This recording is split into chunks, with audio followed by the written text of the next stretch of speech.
الحمد لله حمدا كثيرا طيبا مباركا فيه مباركا عليه كما يحب ربنا ويرضى والصلاة والسلام على رسول الله وعلى آله وصحبه ومن والاه أما بعد معاشر المسلمين jamaah salat Jumat rahimani wa rahimakumullah.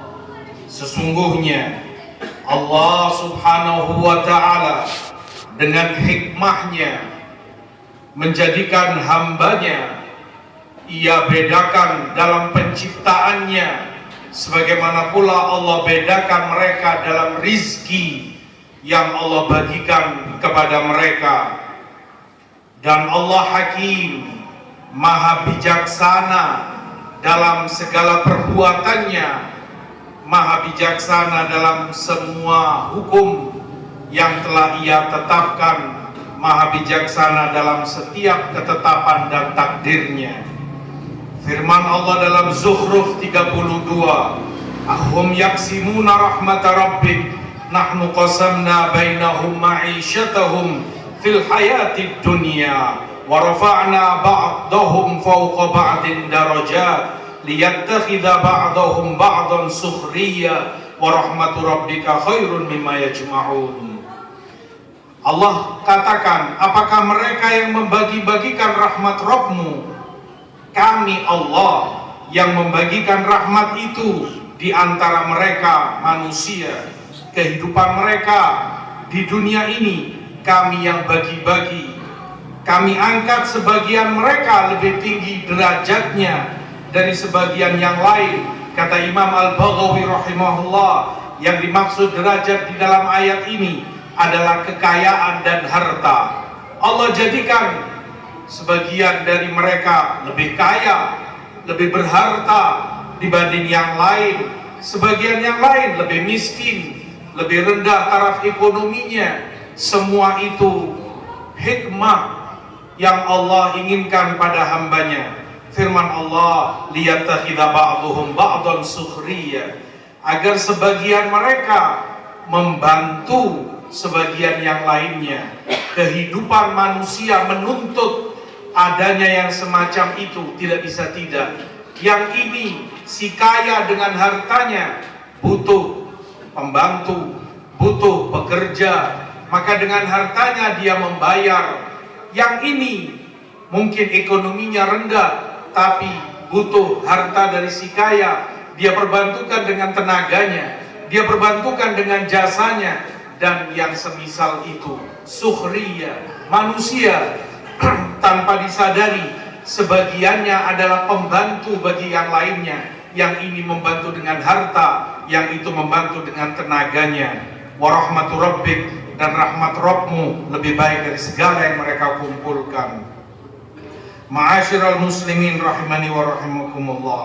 Allah pun menyebutkan perkara yang serupa dengan itu di dalam firman-Nya di surat An-Nahl 71, wallahu faddala ba'dakum ala ba'din fir rizq, dan Allah yang membedakan, memberi keutamaan sebagian kalian lebih dari yang lainnya dalam rizkinya. Sehingga demikianlah kehidupan normal, wajar. Ada yang kaya, ada yang miskin, ada yang tengahan. Faman ladina fuddilu biraddi rizkihim ala ma malakat aimanuhum fahum fihi sawa afa bi ni'matillahi yajhadun. Maka tentunya kata Allah, yang punya kelebihan harta, yang kaya, tidak akan mau, tidak akan rela harta yang dia peroleh dengan keringat, dengan usaha dia sendiri, dibagikan secara merata kepada hamba budak dan orang-orang miskin, tanpa upaya dari mereka, tanpa imbal balik dari mereka. Begitu saja hartanya disamaratakan dengan yang lain, mereka tidak akan ridho. Dan siapa orangnya yang akan rela demikian? Afa bi nikmatillahi yajhadun, maka apakah dengan nikmat Allah mereka akan mengingkarinya? Juga dalam Al-Isra 21 firman Allah, undur kaifa faddalna ba'dahum ala ba'd walal akhiratu akbaru darajatin wa akbaru tafdila. Lihatlah bagaimana kami memberi keutamaan sebagian mereka lebih dari sebagian yang lain, dan akhirat lebih besar derajatnya, lebih tinggi dan jauh lebih daripada kehidupan dunia ini. Di dalam hadis Rasulullah sallallahu alaihi wasallam menyebutkan di Bukhari Muslim di Hajjatul Wada di hadapan seluruh umatnya, inna dima'akum wa amwalakum wa a'radakum bainakum haramun ka hurmati yaumikum hadza. Al hadis, sesungguhnya darah kalian, nyawa kalian, harta benda kalian, dan kehormatan kalian di antara kalian haram seperti haramnya hari ini, negeri ini, di bulan ini. La yahillu mal imri'in muslim illa anti binafs. Rasulullah juga sebutkan tidaklah halal harta seorang muslim kecuali dengan kesenangan hati, dengan keridhoannya. Tanpa itu haram orang untuk mengambil dan mendapati harta orang lain.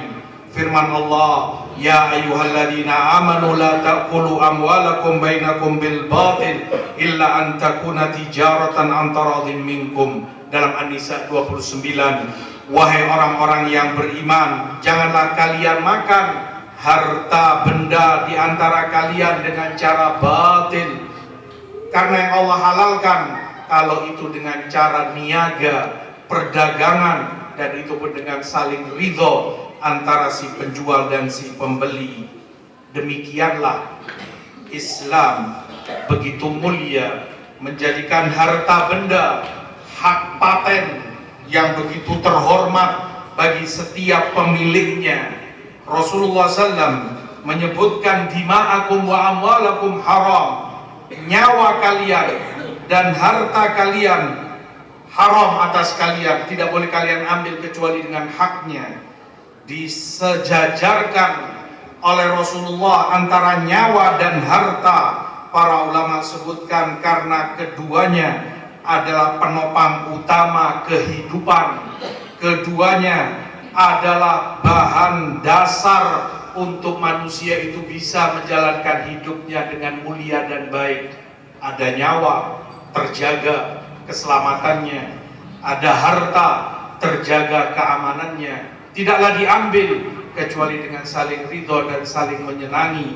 Keluar harta itu pindah ke tangan yang lain dengan cara yang disenangi oleh masing-masing pihak, tidak ada paksaan dan yang semisalnya.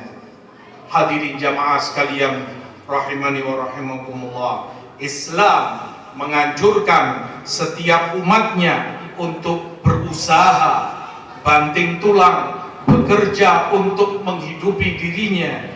Di Ibnu Majah Rasulullah SAW sebutkan, maka sabarajulun kasban atyabu min amali yadi.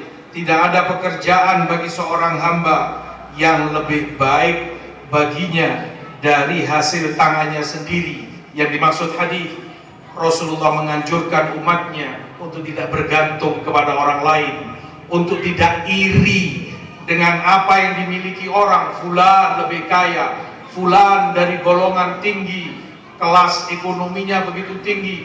Iri membuat dia hanya iri dan dengki, sementara dia berpangku tangan, hanya mengemis, tidak mau bekerja, banting tulang untuk mendapatkan nafkah demi kehidupannya sendiri. Kehidupan begitulah adanya. Hikmah Allah telah menentukan, ada yang memang kaya, ada yang memang miskin, ada yang di tengah. Semua itu agar satu sama lain saling membantu, saling memberi, saling menutupi hajat dan kebutuhan yang lainnya. Hadirin jamaah sekalian rahimani wa rahimakumullah, maka Islam ajaran yang mulia, tidak membedakan manusia hanya karena hartanya dan kekayaannya, tidak pula merendahkan mereka hanya karena kemiskinan dan kefakirannya, tetapi yang termulia di antara mereka hanyalah yang bertakwa kepada Allah. Inna akramakum indallahi atqakum. Yang paling mulia di sisi Allah dari kalian adalah yang paling bertakwa kepadanya, bukan dengan harta ataupun yang lainnya. Rasulullah sebutkan, innallaha la yanzuru ila suwarikum wala ila amwalikum walakin yanzuru ila qulubikum. Sesungguhnya Allah tidak melihat wajah kalian tampan atau buruk, tidak pula Allah melihat harta benda kalian, jasad kalian dan yang lainnya. Yang Allah lihat qalbu kalian, iman dan takwa, amalan saleh yang ada pada diri kalian. Itu yang membedakan kedudukan kalian, kemuliaan kalian di sisi Allah Rabbul Alamin. Aqulu ma sami'tum wastaghfirullah innahu wal ghafurur rahim.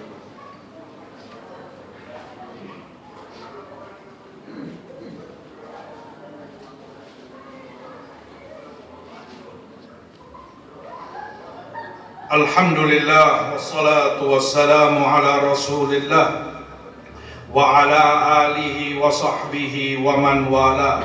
Amma ba'd, ma'asyiral muslimin rahimani wa rahimakumullah.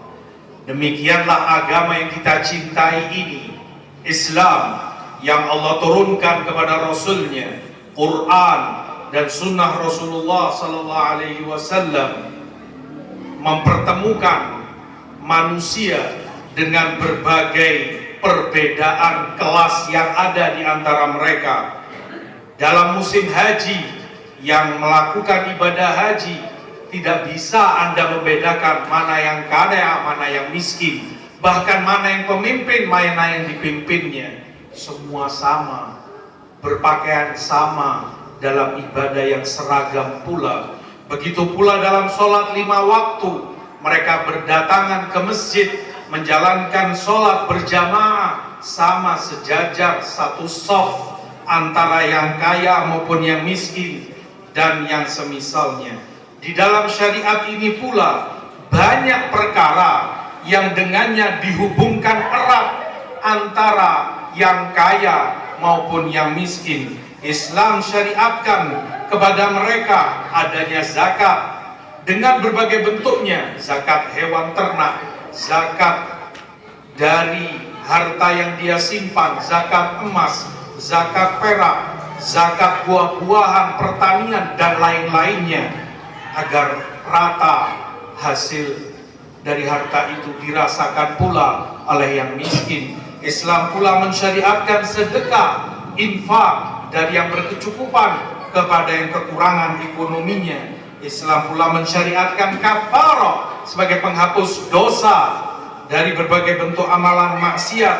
Antara lain bentuk kafarah itu adalah memberi makan kepada orang-orang miskin, yang ini juga sangat diperintahkan di dalam syariat dan dicela orang yang tidak memberikannya. Wala yahudduna ala ta'amil miskin, dicela oleh Allah orang yang tidak memerintahkan dan dia tidak mau berbuat memberi makan kepada fakir miskin. Demikian pula dalam salam, diperintahkan untuk disebarkan salam antara muslim yang satu kepada muslim yang lainnya.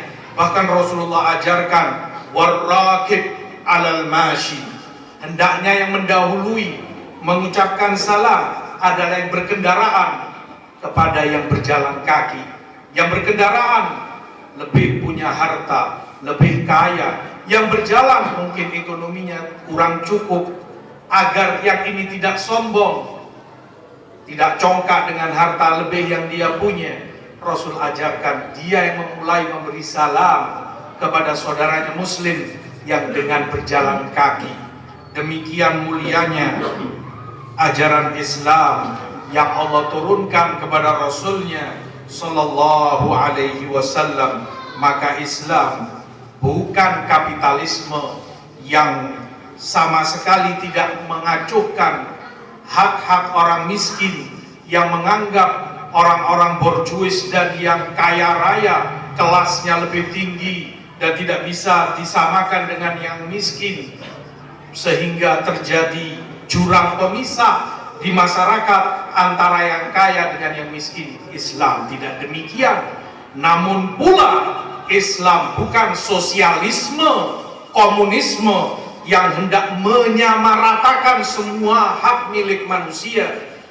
Milikmu adalah milikku, kekayaanmu adalah kekayaanku, segala yang kau dapati dengan keringat dan banting tulang didapati pula itu oleh yang bermalas-malasan tanpa usaha sekalipun. Ini tentu kezaliman yang tidak akan diterima, jangankan oleh orang muslim yang beriman, bahkan orang kafir pun tidak akan rela hartanya dibagi rata dengan orang pemalas yang tidak bekerja untuk mendapatinya. Islam di antara keduanya, tidak kapitalisme, tidak pula sosialisme. Islam begitu adil, begitu mulia, mengajarkan kepada umatnya saling memuliakan, saling membantu antara yang kaya maupun yang miskin. Isu adanya perbedaan kelas di masyarakat hanyalah sebatas adu domba untuk membuat kacau situasi, untuk segera adanya chaos dan permusuhan di masyarakat yang ada, bahwasanya kaum bawah, kaum buruh, kaum tani adalah golongan yang tertindas, golongan yang didolimi, sementara kaum borjuis, orang-orang kaya raya semakin kaya dengan kekayaannya. Ini bukan suara Islam, ini bukan ajaran Allah, bukan pula tuntunan Rasulullah sallallahu alaihi wasallam. Di Bukhari Muslim Rasulullah sebutkan, la yadkhulul jannata namma, tidak akan masuk surga seorang yang mengadu domba, merusak hubungan antara dua kubu atau dua orang yang ada.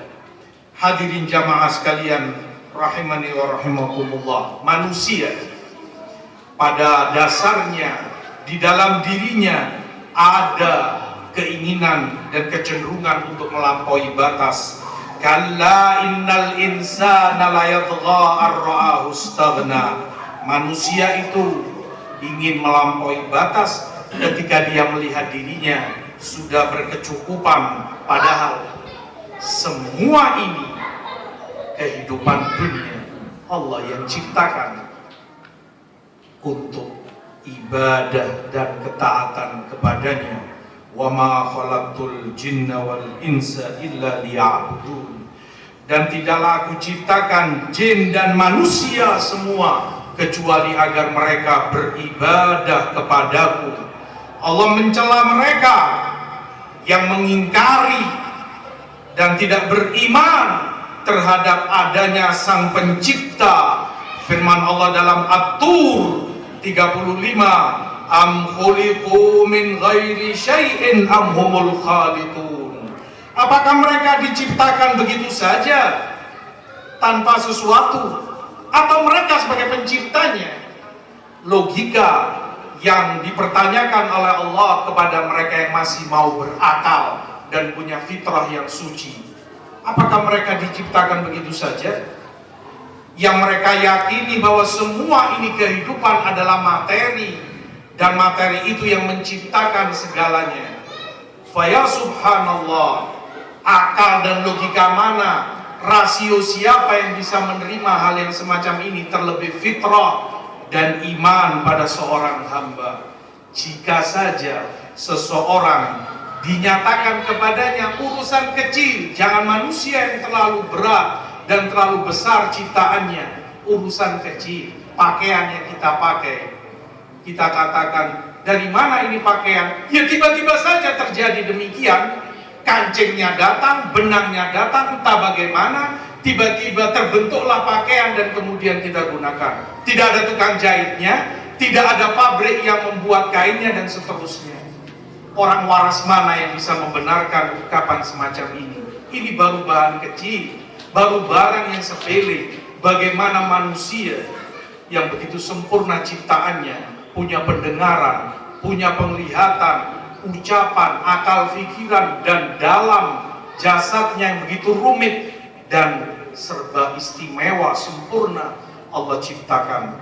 Allah mengingkari mereka, Allah mencela mereka. Am khuliqu min ghairi syai'in am humul khaliqun. Apakah mereka diciptakan begitu saja? Ataukah mereka sendiri yang menciptakan diri mereka? Am khalaqus samawati wal ard bal la yuqinun.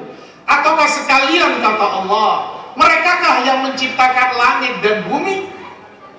Makhluk yang begitu besar, bumi yang kita pijak dan hidup di atasnya, dan di atas kita ada langit, siapa pula yang menciptakannya?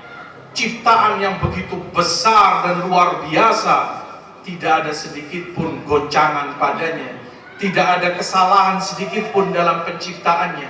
Ini pun tercipta begitu saja, tidak ada penciptanya, atau mereka yang menciptakan semua itu? Faya subhanallah, celaka dan sesatlah orang-orang yang mengingkari ketuhanan Allah subhanahu wa ta'ala. Dan itulah doktrin utama bagi kaum sosialisme dan komunisme. Mereka ungkapkan la ilaha wal hayatu maddah, tidak ada ketuhanan dan kehidupan hanyalah materi. Bagi seorang mukmin ini ungkapan kufur yang mengkafiri kepada Allah subhanahu wa ta'ala, pencipta alam semesta ini, yang karenanya kita hidup, dan kita hidup untuk taat dan ibadah, mendekatkan diri kepadanya, mentaati dan mengikuti ajaran Rasulnya sallallahu alaihi wasallam. Mudah-mudahan Allah selalu melindungi kita dan anak keturunan kita dari setiap pemahaman, dari setiap ajaran yang sesat, yang menyalahi syariat Allah dan tuntunan Rasulnya. Amin ya rabbal alamin. Allahumma salli ala Muhammad wa ala ali Muhammad kama sallaita ala Ibrahim wa ala ali Ibrahim innaka Hamidun Majid. Wa barik ala Muhammad wa ala ali Muhammad kama barakta ala Ibrahim wa ala ali Ibrahim innaka Hamidun Majid. Allahumma inna nas'aluka al-huda wat tuqa wal afafa wal ghina. Rabbana ighfir lana wa liwalidina warhamhum kama rabbawna shighara. Rabbana ighfir lana dhunubana wa israfana fi amrina. Rabbana atina fid dunya hasanah wa fil akhirati hasanah wa qina adzaban nar. Allahumma inna nas'aluka khaira ma sa'alaka bihi nabiyyuka Muhammad sallallahu alaihi wasallam wa ibaduka salihun, wa na'udzu bika min syarri masta'adzaka minhu nabiyyuka Muhammad sallallahu alaihi wasallam wa ibaduka salihun. Allahumma aslih ulata umurina. Allahumma arzuqhum bitanatan salihah tu'inuhum ala ta'atik. Allahumma arzuqhum khairan lil biladi wal ibad. Allahumma man arada bina wa bi biladina su'an aw syarra fa ashghilhu bi nafsihi wa rudda kaidahu fi nahri innaka azizun qawiyyun duntiqam birahmatika ya arhamar rahimin. Subhana rabbika rabbil izzati amma yasifun wa salamun alal mursalin walhamdulillahi rabbil alamin. Aqimis salat.